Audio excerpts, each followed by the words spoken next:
All right, let's dive into one of the most fascinating oops moments in American history. We're talking about America's very first government, a system so fundamentally broken it almost wrecked the entire country right out of the gate. I mean, really think about that for a second. Imagine you've just won a massive, bloody revolution. You're feeling great. You've got all these incredible ideas about freedom. And then the music stops, and you look around and realize, wait a minute, who's actually flying this thing? That was the massive, terrifying problem facing the brand new United States. It was pure, unadulterated chaos. Think of it like this. You've got 13 friends who all agree to build a giant treehouse together. The problem? Every single one of them has their own set of blueprints, and nobody is willing to listen to anyone else. That's exactly what was going on. New York was doing its own thing. Virginia had its own agenda. They weren't acting like the United States. They were just states. Now, to try and fix this mess, the leaders knew they needed some kind of plan, a rule book for the whole country. But the solution they came up with was driven by one single overwhelming emotion: fear. And this was it, the Articles of Confederation. This was America's first crack at a constitution. It was the document that was supposed to tie all the states together. But, as we're about to see, the kind of government it created was, well, it was really strange, and that was totally on purpose. And this right here is the key to the whole thing. You have to remember, these guys had just fought an entire war to get away from a powerful king and a government an ocean away telling them what to do.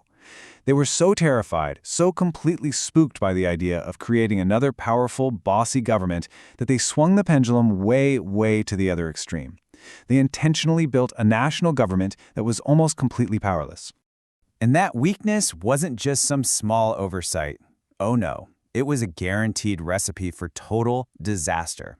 So let's break down exactly what this toothless government could do and, more importantly, what it absolutely couldn't.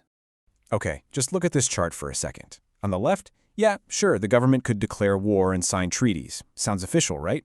But now look at the right side. It couldn't collect any taxes to actually pay for that war. It couldn't draft any soldiers to go fight in it. And here's the kicker. It could make laws, but it had zero power to make any of the states actually listen to them. It was a government in name only. So these weren't just little problems, they were fatal, system-breaking flaws. First, no power to tax meant the government was perpetually broke, literally having to go hat in hand to the states and ask, "Please, sir, may I have some more?" Second, no power to enforce laws meant Congress was basically just a suggestion box. And third, to change anything at all, you needed all 13 states to agree. Good luck with that. The system was basically designed to fail and stay failing.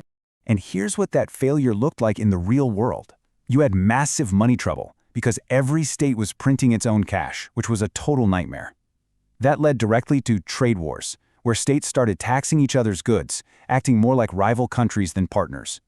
And all of this, of course, led to foreign disrespect. Other countries like Britain and Spain just looked at this weak, bickering mess and thought, yeah, we can totally push these guys around.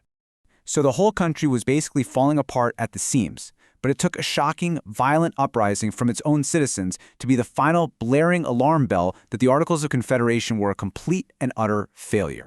And you can see just how fast everything went downhill. The war ends in '83, but the economy is in shambles. Farmers, a lot of whom were war veterans, are drowning in debt. The state governments, desperate for money, start taking their farms.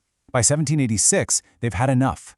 A former Continental Army captain named Daniel Shays leads an armed revolt. This was an absolute nightmare scenario for the new nation's leaders. This wasn't just a protest. These were armed citizens, many of them veterans, physically shutting down the government.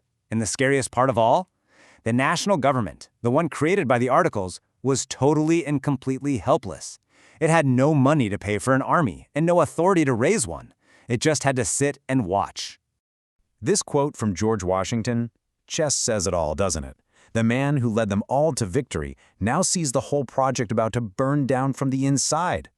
The rebellion was eventually stopped, but the damage was done. It proved to everyone once and for all that the Articles were dangerously flawed.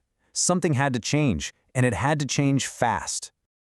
So, Shays Rebellion was the final straw. It was the crisis that forced America's leaders to look in the mirror, admit their first experiment was a flop, and decide it was time for what you could call the Great American Do-Over. You can trace the path pretty clearly here. It's a direct cause and effect story. The weak government under the Articles leads straight to chaos and rebellion. That rebellion makes the leaders realize, whoa, we messed up.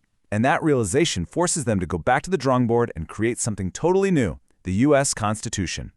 And wow, what a difference. The Constitution wasn't just a little update, it was a total teardown and rebuild. It took a loose league of friendship and forged a truly unified nation. It went from one flimsy branch of government to 3 strong ones for checks and balances. And most importantly, it fixed the biggest problems. It gave the government the power to tax and created a president to actually enforce the laws. Every fix was a direct answer to a failure of the Articles. So in the end, were the Articles of Confederation a failure?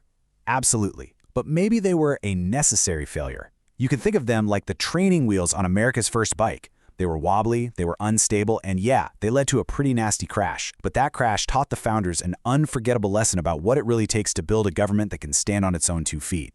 It really makes you wonder, They were so scared of making a government that was too strong that they ended up making one that was too weak to even work. It's a powerful lesson about finding that perfect balance, a challenge that in many ways we're still grappling with today. Thanks for joining me for this explainer.